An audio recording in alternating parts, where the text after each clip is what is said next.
동심기연구소 이현숙입니다. 오늘은 허벅지 뒤쪽에 대한 영상입니다. 마른 사람도 부종을 금방 알아볼 수 있는 곳이 팔뚝입니다. 눈에 잘 띄는 팔뚝과 팔의 노폐물 정체로 겨드랑이 림프순환에 방해를 받듯이 다리 또한 특히 허벅지 뒤쪽과 무릎 뒤에 쌓인 노폐물 정체로 셀룰라이트와 정맥류도 많으시고 만져보면 차가우신 분도 많습니다. 그래서 오늘은 허벅지 뒤쪽에 관한 영상을 준비했습니다. 허벅지 뒤쪽 근육 관리의 중요성에 대해서 알아볼까 합니다. 허벅지 근육이 하는 일에 대해서 한번 알아볼까요? 우리가 걷고 움직이는 데 필요한 에너지를 공급하는 것은 물론이고 몸의 중심인 허리를 보호해주고 골반을 안전하게 지탱해주는 역할을 합니다. 예를 들어 20대 허벅지와 70대 허벅지를 한번 비교해 볼까요? 20대 허벅지는 건강미가 넘치고 탄력이 있는 근육을 가진 허벅지지만 70대 허벅지는 어떤가요? 허벅지 근육은 전신 중 근육량이 가장 많고 당분을 가장 많이 저장하며 대사작용을 하므로 허벅지 부위가 잘 발달하고 건강해야 오랜 기간 에너지화하는 데 도움을 줍니다. 허벅지 관리는 하체뿐만 아니라 전신 혈액순환과 림프순환에도 큰 도움을 주게 됩니다. 다리 뒤로 흐르는 방광 배뇨에 좋은 경락인 족태양 방광경락에 대해서 알아보겠습니다.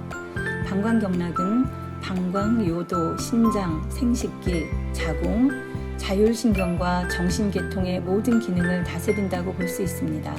방광은 노폐물을 모아두는 일시적인 저장소의 기능을 하지만 고전에서는 방광이 진액을 저장한다고 했고 기화해서 배출한다고 했습니다.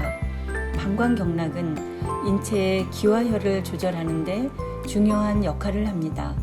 방광경맥은 우리 몸에서 가장 긴 경맥과 유혈을 가지고 있기 때문에 소변을 잘 본다는 것은 전체 장부가 두루 원활하게 소통하고 있다는 증거인 셈입니다.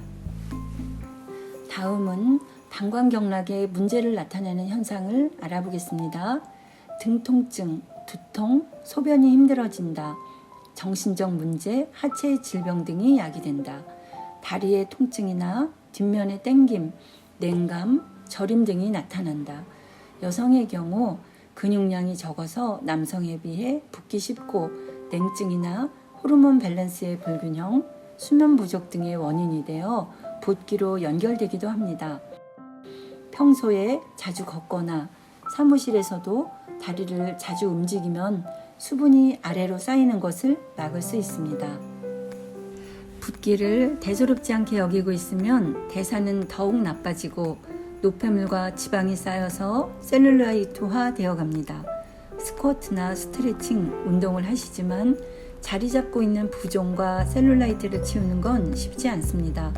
허벅지 근육은 많을수록 당뇨병 예방과 치료에도 도움이 된다는 연구 결과도 있습니다. 허벅지 근육에서 만들어지는 이리신이라는 호르몬은 몸 안에 필요 없는 중성지방과 내장지방을 태우는 역할도 합니다. 허벅지 뒤 근육 바로 햄스트링입니다. 자동차의 브레이크처럼 동작을 멈추거나 방향을 바꿔주는 역할을 하는 이곳 햄스트링에는 안쪽과 뒤쪽 수많은 독소가 머물러 있고 자리 잡고 있게 됩니다. 허벅지 순환이 잘 안 될 때 허벅지 림프 자가 진단법에 대해 알아보겠습니다. 허벅지가 자주 쑤시고 아프다, 허벅지 셀룰라이트가 많다, 허벅지 탄력이 저하되었다, 허벅지 라인이 이상해졌다, 허벅지가 차갑다, 근육 길이가 수축되었다, 아침 저녁으로 다리가 잘 붓는다. 딱 일주일 정도 자신의 다리를 살펴보시기 바랍니다. 위 항목에서 3개 이상 해당되신다면 허벅지 서해부 건강의 적신호입니다.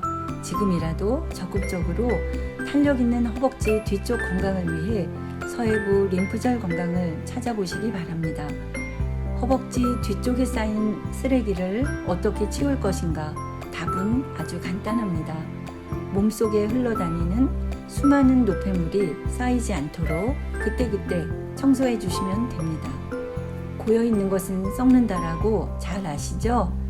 림프계가 노폐물을 없애지 못하면 순환은 막히고 흐름은 머물게 됩니다.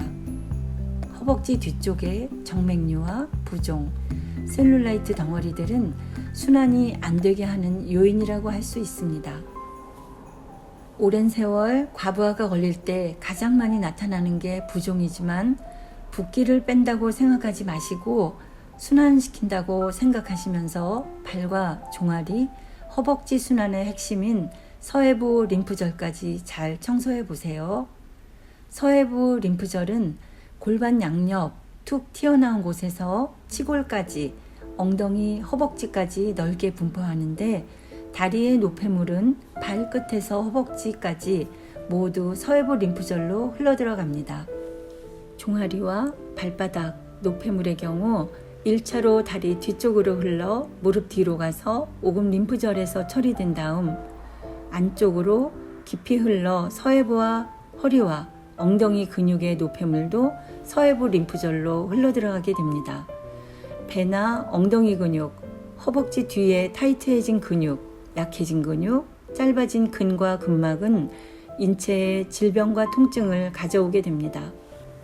좁아진다는 것은 이 모든 것이 소통에 문제가 발생한다, 항상성을 유지하는 통로에 영향을 미친다는 것을 인지하시고 다양한 운동법이 있으나 틈틈이 괄사 운동법을 하시기 바랍니다. 면역력이라는 것은 항상성에 의해 조절이 됩니다. 허벅지 뒤쪽 햄스트링과 무릎 뒤쪽 오금혈 주위를 마사지 하시면 그곳에 축적되어 있던 쌓여있던 독소의 배출을 돕습니다.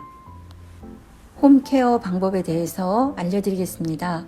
하지로 내려가는 림프 반사점, 요추 4번, 5번, 천추 1번을 먼저 괄사하시고 허벅지 뒷면 관리를 합니다. 다음은 허벅지 뒤쪽 관리 방법입니다. 무릎 위에서 허벅지 끝까지 부드럽게 괄사합니다. 같은 방법으로 안쪽 허벅지를 괄사합니다. 다리를 옆으로 눕힌 상태에서 무릎에서 허벅지 방향으로 앉은 상태에서는 허벅지 뒷면을 위아래로 혹은 사선으로 뭉침을 푼다는 생각으로 관리하시고 무릎 뒤 오금 림프절도 가볍게 여러 차례 반복해 문지르듯이 괄사합니다. 햄스트링이라고 하는 허벅지 뒤쪽 근육의 정체는 무릎 뒤쪽과 옆쪽도 부종이 생기지만 다리 부종과 냉증의 원인이 되기도 합니다. 부종 관리의 효과를 높이기 위해서는 먼저 목욕으로 몸을 따뜻하게 해준 다음 따뜻한 상태에서 하시는 것이 좋습니다. 새싹이 움트고 만물이 소생하는 봄철에 건강하고 탄력 있는 허벅지의 주인공이 되어보세요. 시청해 주셔서 감사드립니다.